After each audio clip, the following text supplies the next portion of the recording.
Welcome to this discussion about the epistemological method and system that we see frequently in especially early Syriac Christianity. The Syriac Christian tradition is well known for its unique geographic and so cultural setting, removed as it is from the main Roman and Greek influences that helped form the Byzantine and Latin traditions within Christianity. Syriac culture blossomed in the area well east of Byzantium and, of course, therefore Rome, forming a spiritual and linguistic tradition within the church in the area that stretches from what is today Turkey all the way eastward through Lebanon, Syria, and Persia, which, of course, today is Iran. It also dipped a little bit south into Palestine and into northern Jordan. Syriac Christianity is particularly Semitic in its theological orientation. Its Jewish roots, in other words, are very clear. And it should become clear here that it generally resists the influence of Greek philosophical categories and approaches in theological questions. As opposed to the propositional epistemology that has been more common in recent history and modern philosophy, Syriac epistemology is noticeably characterized by what is called virtue epistemology. Virtue epistemology assumes that the legitimacy and the veracity of belief hinges on the possession of certain intellectual and therefore spiritual virtues. That is to say, that the very act of cognition itself requires a certain purification or illumination, as the Syriac writers like to call it, within each person for that act of cognition to be truly successful, for a person to truly know the truth. The 3rd century Persian writer Afrahat very clearly favors a virtue epistemology in his discussion about knowledge. Simply put, he ties moral character to the performance of the intellect.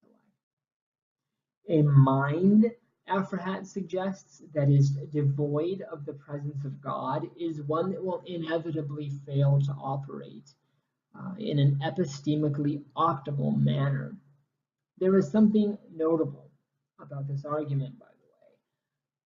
Within Syriac epistemology and spirituality more generally, the existence of God is not a proposition to be proven, but rather it is a given, a very basic aspect of reality that isn't ever in dispute. There are notable philosophical arguments on behalf of God's existence in Plato, for example, within much of Greek philosophy. Within Syriac thought, the epistemic value of God's existence is taken as pretty much incontrovertible, as opposed to the propositional epistemology that has been more common in recent history and, of course, modern philosophy. Syriac epistemology is noticeably characterized by what is called virtue epistemology.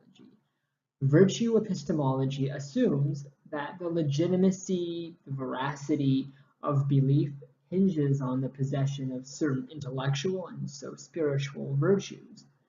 That is to say, that the very act of cognition requires a certain purification within each person to be truly successful, to help a person to know truth. The Syrian, or Saint Isaac of Nineveh, remains a very popular saint in the Christian East. And he also posits a virtue epistemology that is very similar to Afrahat's. Isaac believes in truth as a kind of self-sustaining ontological reality, though notably not in the Platonic sense, and he believes that the truth is integrated into the life of a person via or with the help of what he calls the organs of understanding. The problem for human beings is that those organs of understanding, the intellect you might call it, have been hobbled. They've been sickened by sin. Sick souls, as he puts it, make for sick minds and therefore sick knowledge. It's a fundamental inability to know the truth. Therefore, the soul, and so also the mind, must be healed before the act of cognition could possibly succeed, before one could actually know the truth. The sickness of the soul is principally an attachment to the passions. That's what it is. And so the cure to that sickness, to that disease, is the grace-filled ascesis of faith. Through the accumulation of virtues, the fever, as it were, of intellectual and spiritual sickness slowly recedes. St. Isaac specifically exalts the virtue of humility as the virtue that especially protects a person from the infectious influence of the passions. At this point in the presentation, it is probably worthwhile to investigate the role of so-called natural knowledge in Syriac epistemology. The Eastern Christian approach generally, and especially the Syriac one, is noticeably less reliant on reason and sensory knowledge in its epistemology. Syriac thought, and that obviously includes its epistemic approach, is basically mystical. That does not mean that St. Isaac, for example, finds natural knowledge valueless. Natural knowledge is indeed knowledge, and it is indeed valuable, but it's intrinsically inferior to the knowledge of faith, to mystical knowledge, as we'll see. Unlike in scholastic theory, for example, where faith and natural knowledge are not equal, but basically they stand together in a kind of cooperative effort to know the truth, St. Isaac, on the other hand, regards the knowledge of faith as transcendent, something that overwhelms natural knowledge.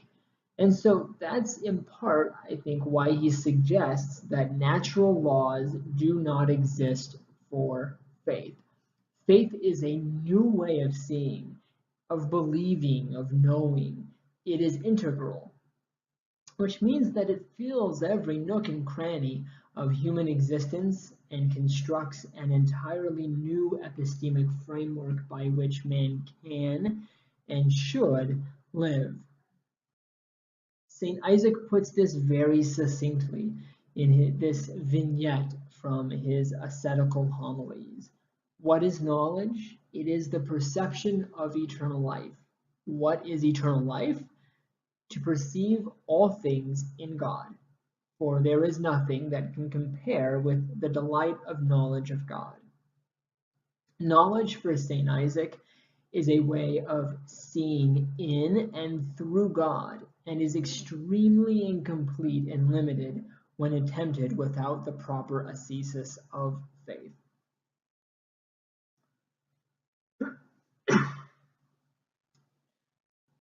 To add to this, it helps to understand that when St. Isaac talks about knowledge with a capital K, he is referring to something charismatic and mystical by nature.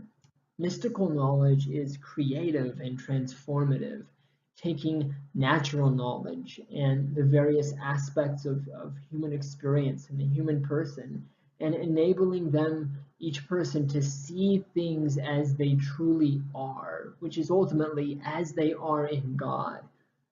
We should all be grateful to a Syriac writer named Simeon the Graceful for the very concrete way he explains this concept. Natural knowledge matters. It's real in Syriac thought, but it's only a blurred fragment of the whole story, which is then transformed and completed and made full by faith. So, for example, he explains when we see a plant, the illuminated man, the man with the purified soul and intellect, sees not only a plant, but almost instinctively he sees an invisible, underlying spiritual reality.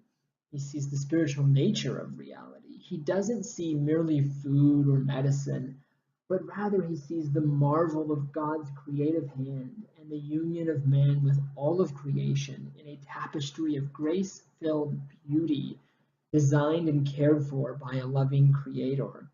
To put it maybe a little too simplistically, he sees God wherever he looks. That's ultimately what knowledge is. The empirical data that man inevitably sees, like the plant, or its green color, or its height, etc., are real data points. They're, again, real knowledge.